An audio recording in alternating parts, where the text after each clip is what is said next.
Marco Verratti lâche ses vérités concernant son départ du Paris Saint-Germain. La réponse cash de Luka Modric à Carlo Ancelotti. Bonjour à vous, chers amis téléspectateurs d'Afrique Sport. Un plaisir, un réel plaisir de vous retrouver dans votre revue de presse quotidienne. Comme d'habitude, que vous soyez au travail ou à la maison, vous restez avec nous pour ce tour de l'actualité sportive. Chers amis, nous allons débuter cette revue de presse avec la rencontre qui va opposer l'Algérie au Cap-Vert. Un match amical de préparation à la prochaine Coupe d'Afrique des Nations. 4 jours avant d'affronter l'Égypte, l'Algérie reçoit donc ce jeudi 12 octobre le Cap-Vert en match amical. Cette rencontre entre l'Algérie et le Cap-Vert aura lieu ce jeudi au stade Mohamed Hamlaoui, 40 000 places de Constantine en Algérie. Elle débutera à 20h heure locale, 19h au Cap-Vert et 21h heure française. Donc une rencontre de préparation pour les hommes de Djamel Belmadi, un match très important pour une préparation avant la Coupe d'Afrique des Nations dont le tirage au sort aura lieu même d'ailleurs aujourd'hui. D'ailleurs, parlant de ce tirage au sort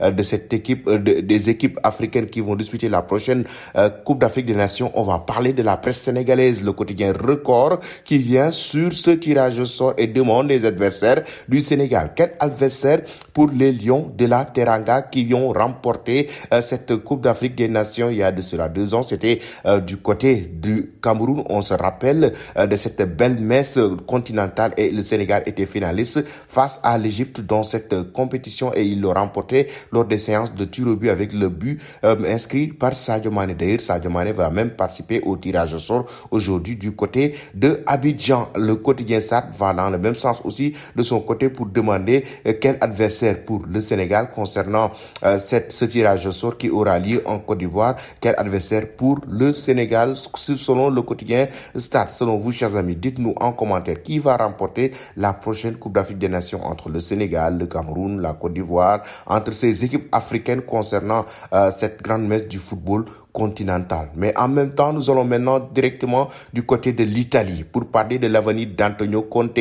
La presse italienne évoquait le départ du technicien français, mais Corriere dello Sport assure aujourd'hui que Antonio Conte a tout fait pour convaincre, De Laurentiis a tout fait pour convaincre Antonio Conte de venir, mais ce dernier a refusé pour une question de timing. Conte aime avoir la main mise sur ses équipes et ce dès la pré-saison. Résultat, De Laurentiis a décidé de confirmer Rudi Garcia à son poste. Il a ensuite demandé à ses joueurs de se ressaisir et d'aider leur coach et le club de sortir de cette mauvaise passe. Et c'est la Gazzetta dello Sport qui va dans ce même sens pour évoquer que Antonio Conte a donc refusé et De Laurentiis a demandé à ses joueurs d'être solidaires envers leur entraîneur qui va rester au sein du club napolitain. Un rétropalage forcé en somme. Reste maintenant à savoir si Rudi Garcia profitera de cette deuxième chance inespérée pour relancer son Napoli ou si les actions récentes de son président définitivement cassé leur relation. Mais ce qui est sûr, c'est que le Napoli occupe la 5e place du classement avec derrière d'ailleurs des équipes comme la Fiorentina, des équipes comme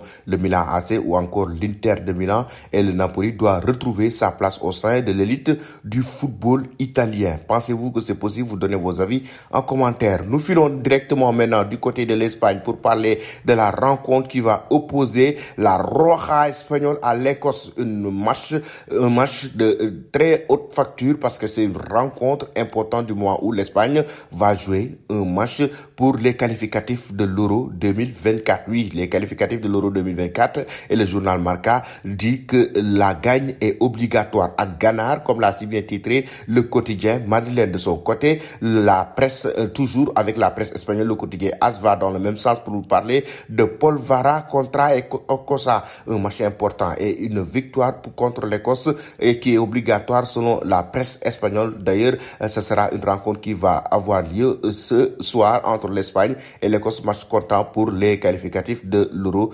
2024. Du côté de la presse catalane maintenant, on parle du forfait de Lamine Yamal, qui est forfait d'ailleurs pour les 2 rencontres de l'Espagne. Il a quitté la Roja espagnole, il a quitté l'équipe nationale à cause de sa blessure qu'il a eu lieu dimanche dernier et que actuellement Lamine Yamal va aller se soigner et reprendre ses activités pour pouvoir continuer à jouer avec le FC Barcelone. Et raison pour laquelle d'ailleurs Mundo Deportivo nous parle d'un plan Lamine Yamal. C'est quoi? El Barça aplica un método específico de trabajo para que el joven crack gane fuerza muscular. Oui, le Barça est en train de préparer une alternative, d'ailleurs un plan pour pouvoir permettre à Lamine Yamal de récupérer très rapidement actuellement est de revenir sur le terrain, continuer à jouer avec le Barça. Parce que, quand même, quoi qu'on puisse dire, chers amis, Lamine Yamal est un joueur très important. Que pensez-vous de cela? Vous donnez vos avis en commentaire. Le quotidien sport, lui, va dans ce même sens avec le Barça et évoque les confidences de Xavi Hernandez, l'entraîneur blaugrana, concernant la saison, concernant les blessures de ses joueurs comme De Jong, comme Pedri, concernant des joueurs, l'aspect tactique et tout. Il a évoqué, en tout cas, le quotidien sport concernant les confidences de Xavi Hernandez, l'entraîneur blaugrana au sein de cette équipe du FC Barcelone. Maintenant, chers amis, nous allons parler du Real Madrid avec la réponse cash de Luka Modric à Carlo Ancelotti. Le capitaine croate veut toujours jouer. Le capitaine croate veut toujours jouer au sein du Real Madrid. Il veut toujours être titulaire au sein du 11 de Carlo Ancelotti, au sein du 11 de cette équipe merengue. Et qu'est-ce qu'il dit? L'été de fait de nuit convient pas. Lui a besoin de rythme et sur le terrain, il a besoin de jouer. Je veux toujours jouer. Je veux pas de pause. Je veux plus pas prendre de vacances, insiste celui qui cumule 24 buts en 168 sélections avec son pays. Je veux jouer parce que c'est là que je me sens mieux et ainsi que je prépare mieux pour les matchs. Il reconnaît tout de même une chose, et que ce repos contre son gré pourrait lui être bénéfique pour la suite de la saison. Lui disposera encore ce fraîcheur physique quand les concurrents auront déjà cumulé beaucoup de matchs.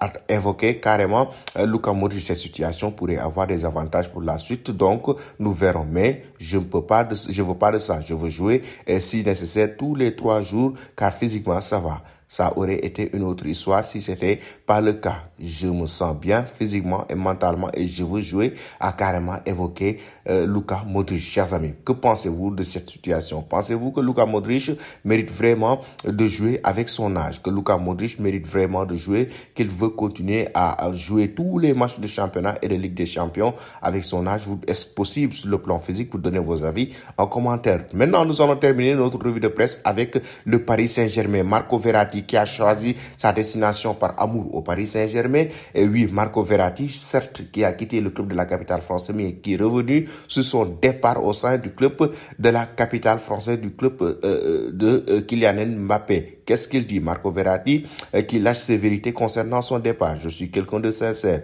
Je dis ce que je pense. Ils ont fait pareil. À la reprise, j'ai eu un entretien avec le coach Luis Enrique. Il m'a dit que je ne faisais pas partie de ses plans. C'est un très grand entraîneur. Il fait de bonnes choses avec le PSG. Je n'ai pas vu une décision personnelle.